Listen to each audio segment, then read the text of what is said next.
দুর্যোগের মধ্যেও পোলোগঙ্গা শৃঙ্গ অভিযানের সাহসী লড়াই, সুস্থভাবে ফিরলেন উত্তরবঙ্গের অভিযাত্রীরা। লাদাখ ও হিমাচলের বিস্তীর্ণ অঞ্চলে টানা বৃষ্টি ও তুষারপাতের মধ্যে উত্তরবঙ্গের ৬টি অ্যাডভেঞ্চার ক্লাবের যৌথ পোলোগঙ্গা শৃঙ্গ অভিযান আংশিক সাফল্য লাভ করল। অভিযাত্রী দলটি প্রায় ২০,০০০ ফুট উচ্চতায় পৌঁছলেও খারাপ আবহাওয়ার কারণে চূড়ান্ত আরোহণ শেষ না করে ফিরে আসতে হয়। ৭ই জুলাই প্রায় ১৬,০০০ ফুট উচ্চতায় বেস ক্যাম্প স্থাপন করা হয়। এরপর একে একে ক্যাম্প ১ ১৭,৫০০ ফুট ও ক্যাম্প ২ ১৯,৫০০ ফুট তৈরি করা হয়। শীর্ষে ওঠার চেষ্টার সময় আবহাওয়া দ্রুত খারাপ হয়ে যায়। হিমপাত এবং তীব্র ঝড়ের কারণে ২০,০০০ ফুট উচ্চতায় ৮ অভিযাত্রী এবং ২ গাইডকে ৩০ মিনিটেরও বেশি সময় দাঁড়িয়ে থাকতে হয়। শেষে নিরাপত্তার কথা ভেবে ক্যাম্প ২ তে ফিরে আসার সিদ্ধান্ত নেওয়া হয়। পরবর্তীতে আবহাওয়ার উন্নতির আশা থাকলেও তুষারপাত অব্যাহত থাকায় শেষ পর্যন্ত তৃতীয় প্রচেষ্টাও বাতিল করতে হয়। সব অভিযাত্রী সুস্থ অবস্থায় বেস ক্যাম্পে ফিরেছেন এবং ১৫ই জুলাই মানালির উদ্দেশ্যে রওনা দিয়েছেন।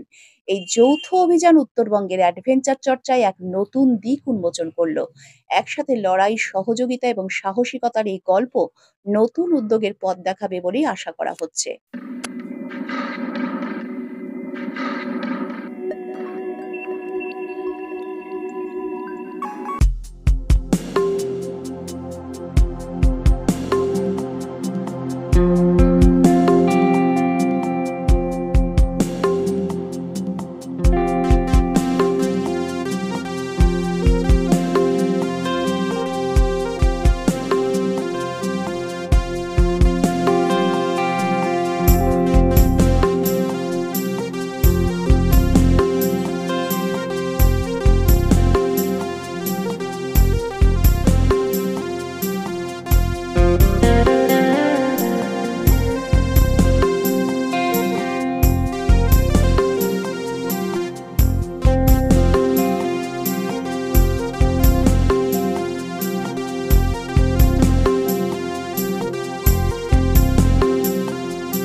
মাউন্ট পোলোগঙ্গা অভিযানের অভিযাত্রীরা আজ বেস ক্যাম্প থেকে মানালির উদ্দেশ্যে যাত্রা শুরু করেছে।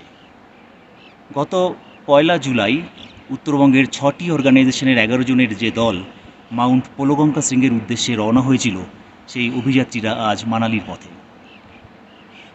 গত ৭ই জুলাই আমরা বেস ক্যাম্প স্থাপন করি, তারপর ক্যাম্প ১ স্থাপন হয়, তারপর ক্যাম্প ২ স্থাপন হয়। ক্যাম্প 2-র উপরে ওয়েদার খারাপ হয়ে যাওয়ার ফলে আমাদের ৩টা অ্যাটেম্প্ট ফেলিয়ার হয়। প্রায় ২০,০০০ ফিট উচ্চতাতে আমরা পৌঁছে যাই। সেখানে প্রচুর বাধার সম্মুখীন আমরা হই, প্রচুর স্নোফল এবং সেই সঙ্গে প্রচুর বেগে হাওয়া, সেটা আমাদেরকে ফেস করতে হয়। আমাদের প্রথম অ্যাটেম্প্ট ফেলিয়ার হয়ে যায়, আমরা নিচে নেমে আসি ক্যাম্প 2-তে। তারপর সেকেন্ড অ্যাটেম্প্টের জন্য আমরা রেডি হই, কিন্তু সেটাও আমাদের বিফলে যায় বাজে ওয়েদারের জন্য।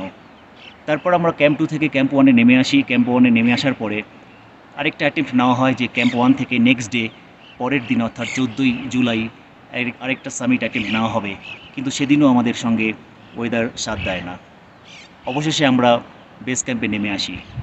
আমরা দেখতে পাই যে চারিদিকে ওয়েদার প্রচণ্ড খারাপ হয়ে যায়। হিমাচলের সঙ্গে সঙ্গে লাদাখের যে পাহাড়ি পার্বত্য অঞ্চল, সেই অঞ্চলে একটা বড় বিপর্যয় চলে আসে। আমরা সুস্থ শরীরে সবাই বেস ক্যাম্পে নেমে আসি।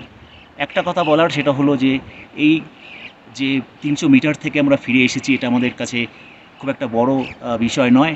বড় বিষয় সেটা হলো যে একসঙ্গে 6টা অর্গানাইজেশন একসঙ্গে থাকা, একসঙ্গে পথ চলা, একসঙ্গে টেন্ট শেয়ার করা এবং একসঙ্গে একে অপরকে সহযোগিতার হাত বাড়িয়ে দেওয়া।